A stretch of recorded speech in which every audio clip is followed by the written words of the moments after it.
Materi dari Kepala BP3MI Jawa Tengah kepada Bapak Pujiono SHMH, kami persilahkan.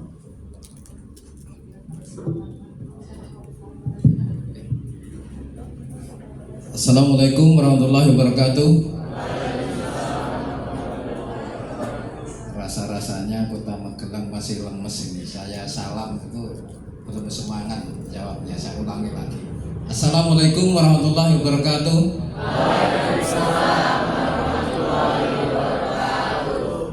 Terima kasih. Selamat pagi, salam sejahtera untuk kita semua. Salam Om Swastiastu, Namo Buddhaya, salam kebajikan rahayu. Yang terhormat Ibu Dias, anggota DPRD Kota Magelang. Yang saya hormati Ibu Sekdin, mewakili Pak Kadis, karena kebetulan Pak Kadis ke Semarang, saya ke Magelang. Ya. Yang saya hormati Pak Kabid, Pak Sutino, dan jajaran yang saya banggakan, adik-adik peserta sosialisasi di Kota Magelang yang saat ini dikumpulkan oleh Dinas Tenaga Kerja Kota Magelang. Pertama-tama saya ingin memperkenalkan diri. Sudah kenal saya belum? Belum ya? Berarti nggak buka TikTok saya ini. Kenalannya pakai pantun apa langsung? Nah, kalau pakai pantun jangan lupa cakepnya biar saya tambah cakep kan itu ya. Jalan-jalan beli dondong ke Magelang. Jangan lupa beli anggur dan pepaya. Kenalan dong sayang. Kalau sudah kenal tegur dan sapa saya. Ini pantun khusus yang masih jomblo untuk PDKT kan itu ya. Nama saya Pujiono, teman-teman semua, Kepala BP3MI Jawa Tengah. Pujiono kalau siang hari, kalau malam hari Pujiani. Enggak, tetap.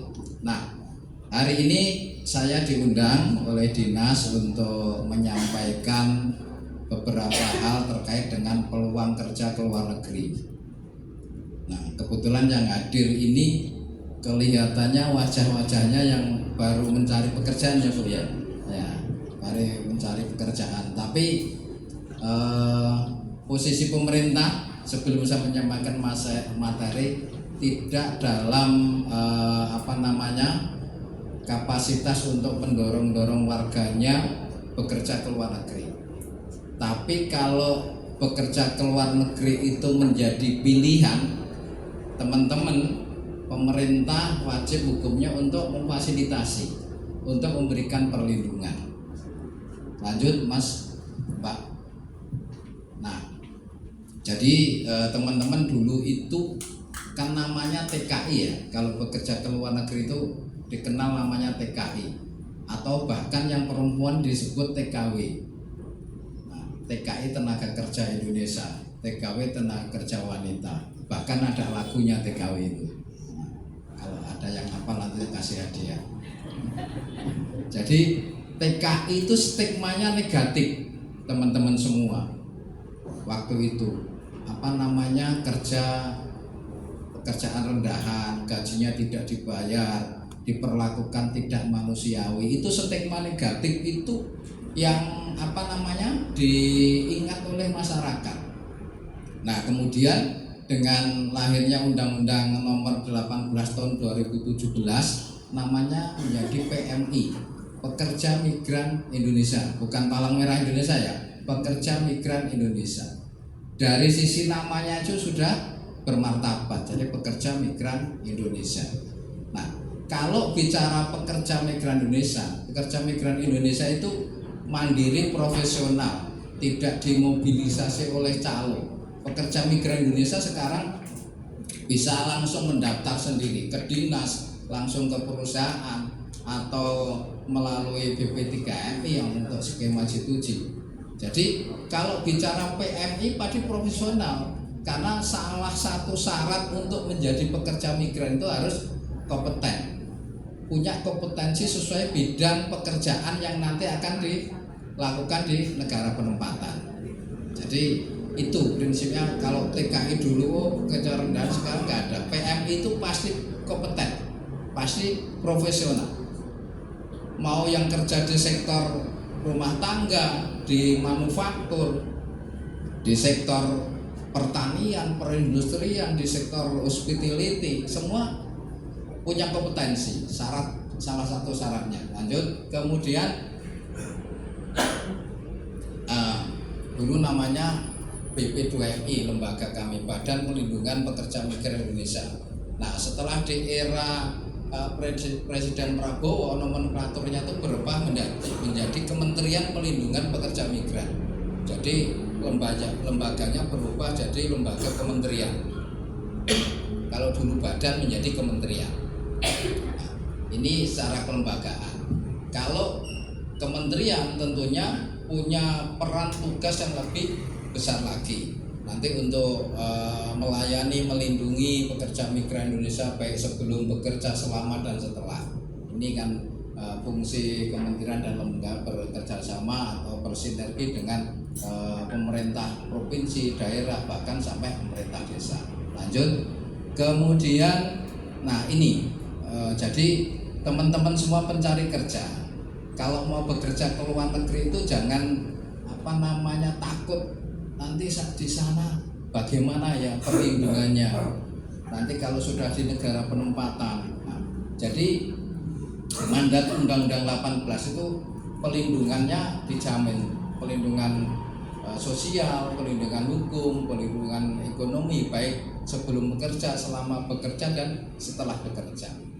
Nah, pelindungan sosial termasuk hari ini ada sosialisasi terkait dengan nanti peluang kerja, tata kelola prosedur penempatan ke luar negeri. Ini masuk dalam jaminan pelindungan sosial agar masyarakat itu diberikan akses informasi, mengetahui bagaimana sih kalau mau bekerja ke luar negeri, syaratnya apa, ada di negara mana saja, jabatannya apa, prosesnya seperti apa. Itu termasuk pemerintah itu memberikan jaminan pelindungan sosial. Nah, kemudian ketika ke luar negeri itu jaminan sosial perlindungannya apa? Tentunya harus diasuransikan mulai dari sebelum bekerja nanti sampai bekerja di negara penempatan. Beberapa perlindungan sosialnya. Kemudian pelindungan hukum, jaminan pelindungan hukum. Jadi kalau ada masalah-masalah baik sebelum bekerja, selama dan setelah berhadapan dengan masalah hukum, tentunya pemerintah akan membantu, akan memfasilitasi menyelesaikan. Misalkan mau berangkat, mau mendaftar, ternyata kok ditipu. Nah, nanti ada peran pemerintah mulai dari tingkat desa sampai kabupaten, di dinas maupun di BP3M Jawa Tengah. Kami sudah beberapa kali masyarakat yang tertipu dijanjikan bekerja di Eropa, misalkan ada di Yunani, ada di Portugal, ada di Polandia, Slovakia, yang kebetulan lewat calo sudah membayar nggak bisa berangkat. Kita selesaikan agar uangnya bisa dikembalikan. Contohnya seperti itu. Kalau butuh pendampingan ke aparat penegak hukum, kita dampingi. Tapi kalau cukup dimediasi selesai, ya kita mediasi. Kemudian jaminan pelindungan ekonomi. Nah, bagi pencari kerja yang mendaftar nanti ingin berproses ke luar negeri, misalkan kok tidak punya biaya, ada pembiayaan dari bank himbara, bank-bank pemerintah lewat KUR pembiayaan pekerja migran. Jadi semua itu ada solusinya. Ketika tidak punya biaya, ada KUR dari Bank Jateng Syariah, misalkan dari Bank BRI, dari Bank BNI, dari Bank BRI, itu bisa memakai KUR untuk biaya PMI. Kemudian ketika pulang nanti, pulang mau berwirausaha, kita BP3MI ada pemberdayaan PMI Purna untuk dilatih untuk mengembangkan usahanya. Ketika modalnya kurang, kita sampaikan ke bank-bank untuk menambahkan modalnya.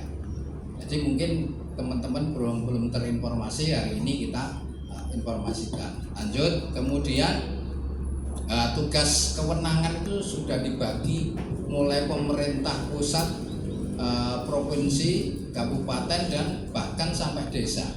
Nah, salah satu beberapa tugas pemerintah kabupaten kota termasuk penyebaran informasi, menyiapkan kompetensi bagi calon pekerja migran.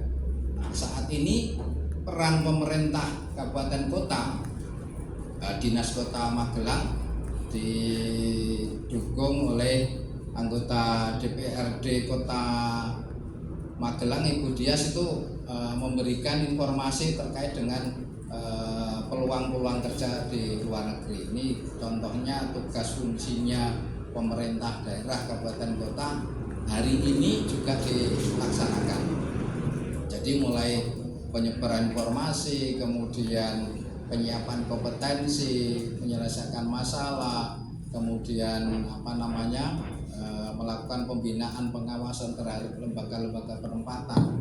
Ini salah satu peran. Kemudian desa juga punya peran memastikan dokumennya itu benar, monitoring warganya itu yang keluar negeri berproses secara prosedural, melakukan monitoring kepulangan, melakukan pemberdayaan. Ini tugas sudah dibagi, mudah-mudahan nanti bisa berjalan dengan baik. Lanjut, kemudian kalau layanan kami, sebetulnya layanan kami itu mulai dari sosialisasi, penyebaran informasi, kemudian kalau ada masalah kita bantu mediasi, kita selesaikan, kemudian layanan pengaduan, ada layanan jaminan sosial ketenagakerjaan, kita bantu untuk kalau ada masalah klaim-klaim belum cair, sampai memastikan dokumen yang mau berangkat ke luar itu lengkap,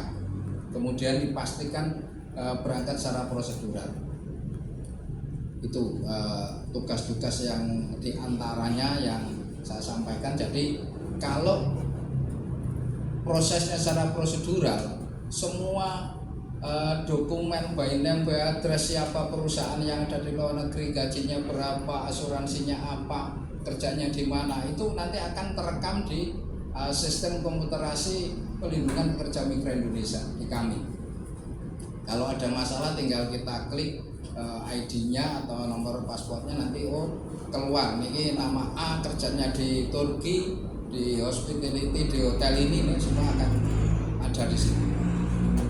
Lanjut, kemudian ini wilayah kami sebetulnya 35 kabupaten kota. 35 kabupaten kota, kalau kecamatan ada 534 kecamatan, ada 769 kelurahan, ada 7.809 desa. Ini saya sebetulnya sudah hafal karena tadi saya bisik-bisik sama Bu Dias, Bu, nanti kalau saya pensiun tak ikut nyalek. Tapi ternyata duitnya nggak punya, ya saya pikir-pikir ini, Bu. Ini ya wilayah saya. Kami sudah ada di 18 kabupaten kota, termasuk di Kabupaten Magelang. Kalau Kota Magelang kami belum ikut melayani. Di Kabupaten Magelang ada di mall pelayanan publik, ada petugas kami yang setiap hari melayani di MPP Kabupaten Magelang. Nanti teman-teman kalau yang di sekitar Magelang mau langsung bisa datang ke MPP Kabupaten Magelang atau ke Dinas Tenaga Kerja Kota Magelang. Ini wilayah saya. Jadi kalau wilayah 35 kabupaten kota ini, Jawa Tengah itu berdasarkan data BPS 2,6 juta pengangguran terbuka. Tahun 2023 itu 2,6 juta. Nah, 2,6 juta tahun 2024 warga Jawa Tengah yang bekerja ke luar negeri di berbagai negara ada 66.610. Tapi Magelang kota ini rata-rata 40 yang bekerja ke luar negeri. Lanjut. Nah, kemudian Ini tadi sudah saya sampaikan 2,6 juta ini yang nganggur secara terbuka. Nah, harapan saya teman-teman pencari kerja atau yang masih di SMK nanti jangan lagi menambah pengangguran intelektual baru. Jadi teman-teman itu secara pendidikan itu